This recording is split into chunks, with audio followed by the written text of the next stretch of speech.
안녕하세요. 세포언니 한재현입니다. 오늘은 배우자가 갑자기 당신은 행복해? 난 결혼 생활이 행복하지 않아 라고 말하는 이유에 대한 이야기를 나눠볼 겁니다.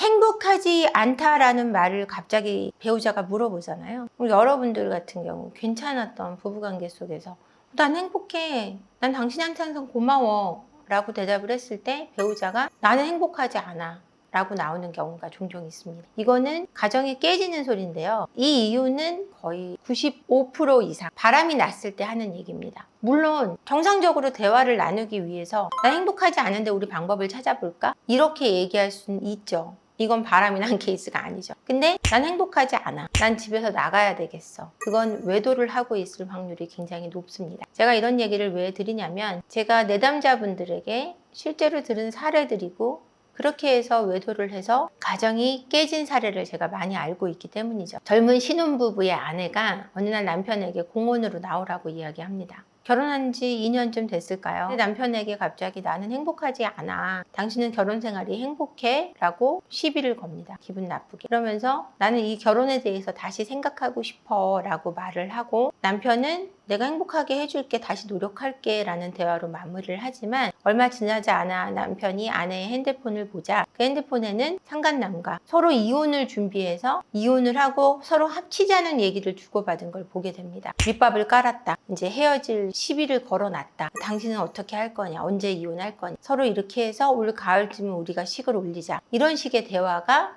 있었던 거죠. 그래서 남자분은 과감하게 이혼을 선택하고 헤어집니다. 저쪽 유부남의 가정은 아내가 임신 4개월 상태의 유부남이고 결혼한 지 한 4년 정도가 된 가정이었어요. 그러니까 임신한 아내는 이혼을 할 수도 없는 상태고 남편에게 매달리고 있는 상황에서도 그들은 서로 가정을 깨고 합칠 생각을 하고 있는 거죠. 이처럼 내가 행복하지 않다라는 말을 했을 때 그 다음 반응을 잘 살펴보시고 배우자의 외도를 생각해 보셔야 될 것 같습니다. 만약에 배우자가 자기 내가 행복하지가 않아. 나 좀 어떻게 도와줄 수 있어? 라고 얘기한다면 거기다 대고 배부르니까 뭔 뻘소리를 하고 있어?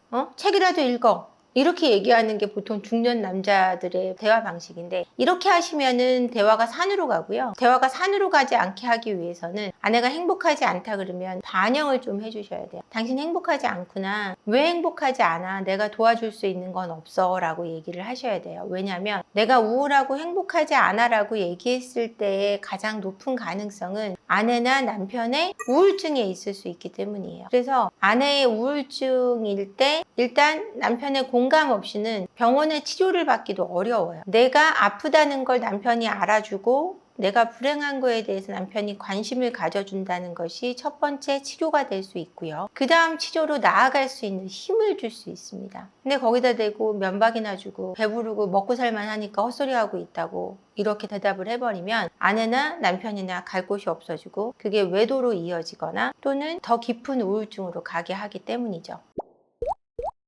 배우자의 행복을 되찾기 위해 일상에서 가장 쉽게 실천할 수 있는 게 무엇이 있을까요? 배우자의 행복을 위해서 일상에서 실천할 수 있는 것은 칭찬일 것 같아요. 어떤 부부가 헤어지기로 했는데 우리가 헤어지기 전에 마지막으로 100일간 하루에 한 가지 칭찬을 하자라고 제안을 했어요. 100일 후에 우리는 이혼을 하기로 하고 그래도 헤어지기 전에 우리가 서로 못 해줬던 걸 좀 상쇄시키기 위해서 행복하게 헤어지기 위해서 그렇게 하고 헤어지자라고 얘기했을 때 하루에 한 가지씩 서로 칭찬을 해주고 그 뒤에 가서는 100일 후에는 헤어질 이유가 없어졌었어요. 이처럼 칭찬을 하나씩 듣는 것은 그 어떤 행복보다 크거든요. 그것도 내가 가장 가까운 나와 같은 그 사람에게 칭찬을 듣는 것은 내가 나를 인정해 주는 것과 같은 효과를 낼 수 있기 때문에 하루에 한 번 정도 칭찬을 해주는 습관을 들인다면 아마 가장 좋은 방법이 되지 않을까 합니다. 행복하지 않다는 말을 들었을 때 가장 흔히 하는 잘못된 대응이 무엇이 있을까요?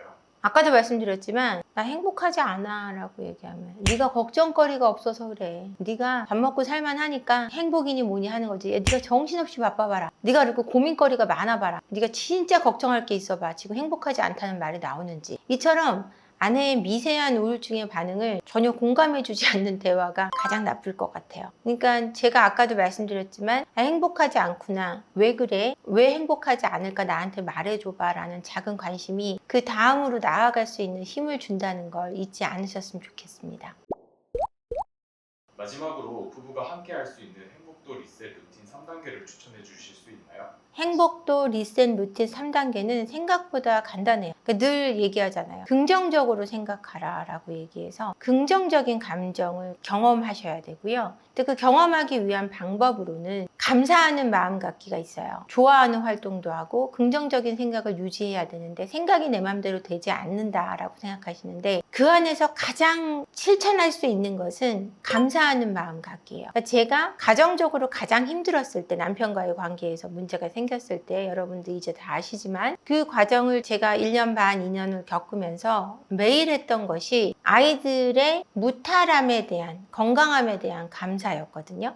제가 감사할 수 있는 게 정말 가장 큰 게 그거였었기 때문에 너무 감사했고, 내가 매일 아침 아이들과 웃을 수 있고 저녁에 아이들이 들어와서 방에서 잠들고 있다는 사실에 대해서 감사 기도를 하고 제가 매일매일 그 2년간 잠이 들었었어요. 이처럼 행복은 감사하는 마음에서, 만족하는 마음에서 나오는 거기 때문에 1단계는 그렇고요.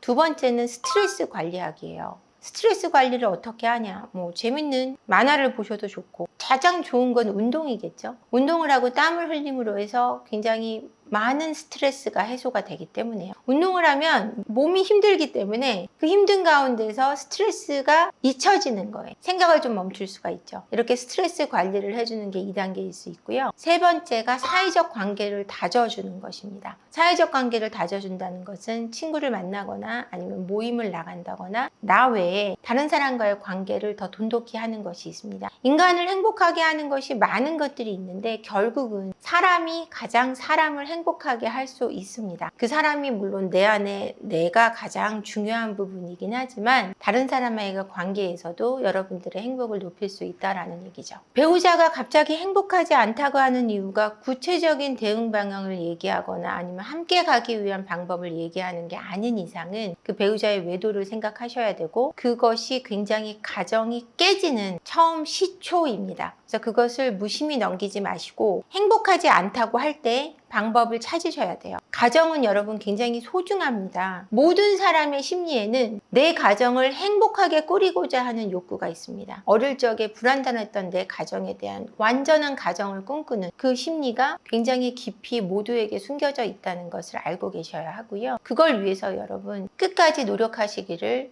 당부드립니다. 오늘도 영상 끝까지 봐주셔서 감사하고요. 구독과 좋아요, 댓글, 알림 설정 부탁드리겠습니다. 고맙습니다.